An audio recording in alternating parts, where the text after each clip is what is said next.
Dobro jutro, narode. Evo ga, zaprimili smo jedan odgovor na tužbu gdje smo tužili, vidite po znaku, Matrix. Tražili smo da se izbriše hipoteka, firma je završila u stečaju, poslali smo stečajni vjerovnik i rušimo im hipoteku. Dakle, oni ne znaju, ja ne znam zašto ne znaju, ali ne znaju, kako se dokazuje postojanje tražbine po ugovoru o cesiji i to je tako. Uglavnom, nakon što smo vidjeli odgovor na tužbu, tražili smo da se donese presuda.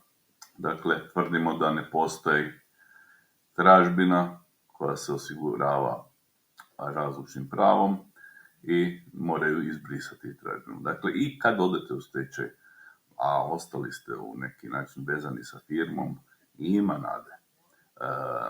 Javite se vi koji imate probleme sa firmama, puno toga se može napraviti i probat ćemo. Ko ne proba, ne može reći da nije uspio. Sretno.